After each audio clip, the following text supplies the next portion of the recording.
પંચદશ અધ્યાય પુરુષોત્તમ યોગ શ્રી ભગવાન વાચ ઊર્ધ્વમૂલમ અધઃ આસ્વસ્તમ પ્રાવુરયમ છંદાસી યસ્ય પર્ણાનિ યસ્તં વેદ સ વેદવિદ. બોલો ગોરધનભાઈ. શ્રી ભગવાન બોલ્યા, જેનો આદિ પુરુષ પરમેશ્વર રૂપી ઉર્ધ્વ મૂળ છે, જેની નીચે રહેલી બ્રહ્મા રૂપી મુખ્ય શાખા છે, તથા જેના પાંદડાઓ છે, વેદો જેના પાંદડાઓ છે, એવા આ સંસાર રૂપી અસ્વસ્થ વૃક્ષને તત્વજ્ઞાનીઓ અવિનાશી કહે છે. જે માણસ એ સંસાર રૂપી વૃક્ષને મૂળ સહિત તત્વથી જાણે છે, એ વેદના તાત્પર્યને જાણનાર છે. અધચોર્ધ્વં પ્રસુતાસ્તસ્ય શાખા ગુણા પ્રબુદ્ધા વિષય પ્રવાહ અધચમેનં ન્યનુસંતતાની કર્માનુબંધી નિમનુષ્ય લોકે. એ સંસાર વૃક્ષની ત્રણેય ગુણો રૂપી જળ વડે વૃદ્ધિ પામેલી અને વિષયો રૂપી કુપ્પળો ધરાવતી દેવ, મનુષ્ય, તિર્યક આદિ યોનિઓ રૂપી શાખાઓ નીચે અને ઉપર આમ તેમ ફેલાયેલી છે. તેમજ એ શાખાઓના મનુષ્ય લોકમાં કર્માનુસાર બાંધનારા અહંતા, મમતા તથા વાસના રૂપી મૂળિયા નીચે અને ઉપર બધા લોકોમાં ફેલાયેલા છે. નરૂપમર્ચે હતતો બલભ્યતે નાંતો ન ચાતિ ન ચ સંપ્રતિષ્ઠા અસ્વત્થમેનં સુવિરૂઢમૂલં અસંગશસ્ત્રેણ દૃઢેન ચિત્વા. આ સંસાર વૃક્ષનું સ્વરૂપ જેવું કહ્યું છે એવું અહીં વિચાર કાળમાં મળી આવતું નથી. કેમ કે આનો નથી તો આદિ કે નથી અંત, તેમજ નથી આની નિશ્ચિત પ્રકારની સ્થિતિ. માટે આ અહંતા, મમતા અને વાસના રૂપી અત્યંત દ્રઢ થયેલા મૂળ ધરાવતા સંસાર રૂપી અસ્વસ્થ વૃક્ષને દ્રઢ વૈરાગ્ય રૂપી શસ્ત્ર વડે કાપી નાખીને તતઃ પદં તાત પરિમાર્ગિતવ્યં યસ્મિન ગતાના નિવર્તન્તિ ભૂયઃ તમેવ ચાદ્યં પુરુષં પ્રપદ્યે યતઃ પ્રવૃત્તિ પુરાણી. તે પછી એ અમારે બોલવાનું કહું. એ પછી એ પરમપદ સ્વરૂપ પરમેશ્વરને સારી પેઠે શોધવા જોઈએ કે જેને પામી ચૂકેલા માણસો ફરી પાછા વળીને સંસારમાં નથી આવતા, અને જે પરમેશ્વરથી આ પુરાતન સંસાર વૃક્ષની પ્રવૃત્તિ અર્થાત પરંપરા વિસ્તાર પામી છે, એ જ આદિપુરુષ નારાયણને હું શરણે છું. આ પ્રમાણે દ્રઢ નિશ્ચય કરીને એ પરમેશ્વરનું મનન અને નિધિધ્યાસન કરવું. નિર્માણ મોહાદિત સંગદોષા અધ્યાત્મનિત્યા વિનિવૃત્ત કામા દ્વંદ્વે વિમુક્તા સુખ દુઃખ સંગને ગચ્છન્ત્યમૂઢા પદમવ્યયં તત. જેમના માન અને મોહ થઈ ચૂક્યા છે, જેમણે આસક્ત રૂપી દોષને જીતી લીધો છે, જેમની પરમાત્માના સ્વરૂપમાં નિત્ય સ્થિતિ છે, અને જેમની કામનાઓ પૂર્ણ રૂપે નાશ પામી ચૂકી છે, એવા સુખ દુઃખ રૂપી દ્વંદ્વોથી છૂટેલા જ્ઞાનીજનો એ અવિનાશી પરમપદને પામે છે. ન તદભાસયતે સૂર્યો ન શશાંકો ન પાવક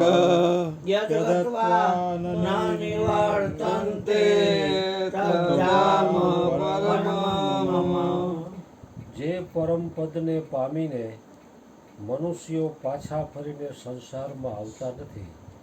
એ સ્વયં પ્રકાશિત પરમપદને ન તો સૂર્ય ઉજાડી શકે છે, ન ચંદ્રમા કે ન અગ્નિ. એ જ મારું પરમધામ છે.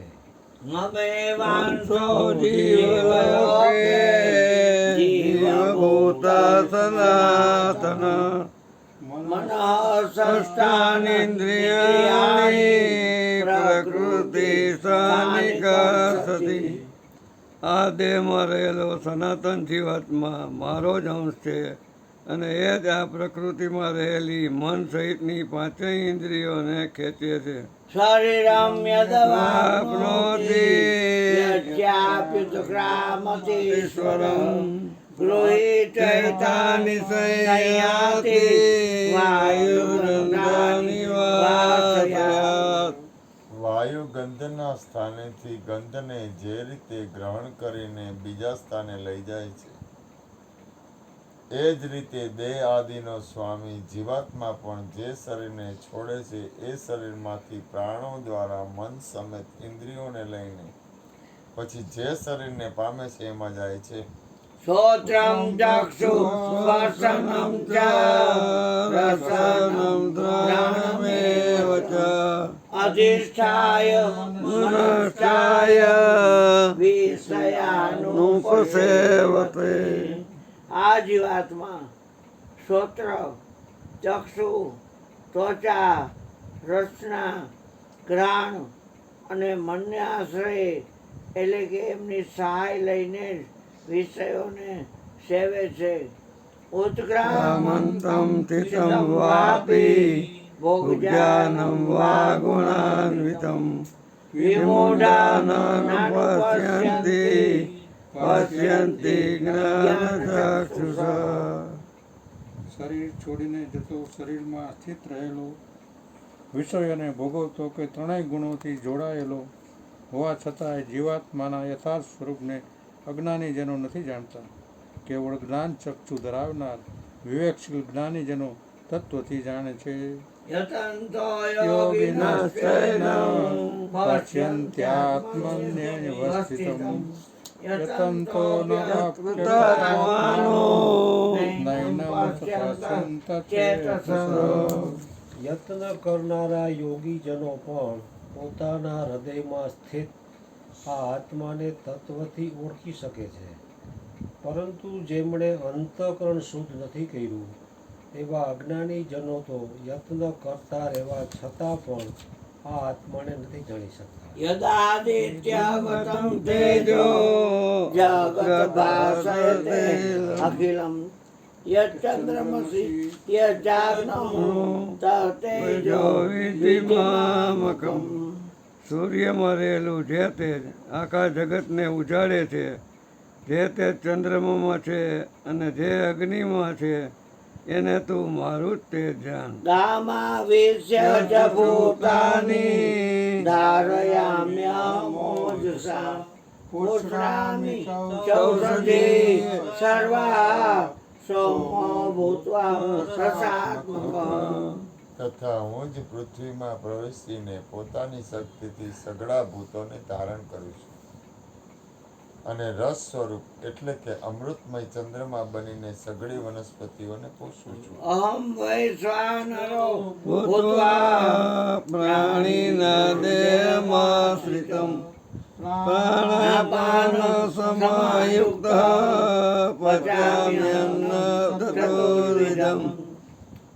સર્વ પ્રાણીઓના શરીરમાં સ્થિત રહેલો હું જ પ્રાણને અપાનથી સંયોજાયેલ વૈશ્વાનર અગ્નિ સ્વરૂપ થઈને 4 પ્રકારના અન્ને પચાવું છું. સર્વસ્ય ચાહમ નિવિષ્ટો મતા સ્મૃતિર્જ્ઞાનમપોનમ ચ વેદેષુ સર્વે રામેવ વૈદ્યો વેદાંત કુતદેદવિદેવ ચામ. હું જ સૌ પ્રાણીઓના હૃદયમાં અંતર્યામી રૂપે રહેલું છું તથા મારાથી સમૃદ્ધિ જ્ઞાન તેમજ અપોહન થાય છે. તથા બધા વેદો વડે જ હું જાણવા યોગ્ય છું. તેમજ વેદાંતનો કર્તા અને વેદોને જાણનાર પણ હું જ છું.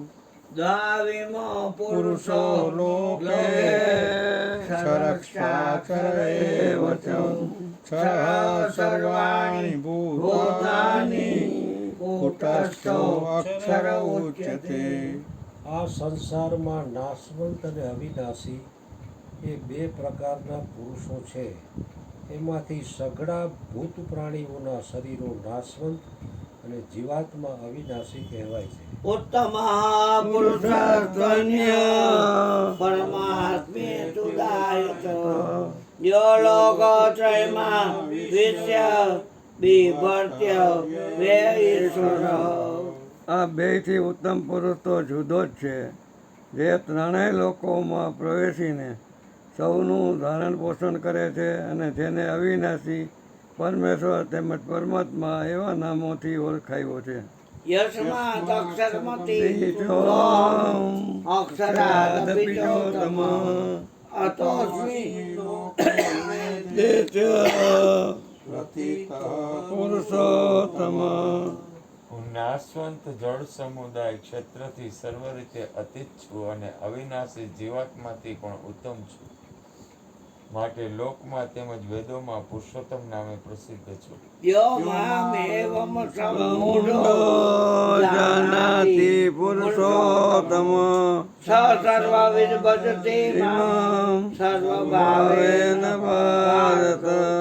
હે ભરતવંશી, જે જ્ઞાની માણસ મને આ રીતે તત્વથી પુરુષોત્તમ સ્વરૂપે જાણે છે, એ સર્વજ્ઞ માણસ સર્વ રીતે નિરંતર મુજ વાસુદેવ પરમેશ્વરને જ ભજે છે.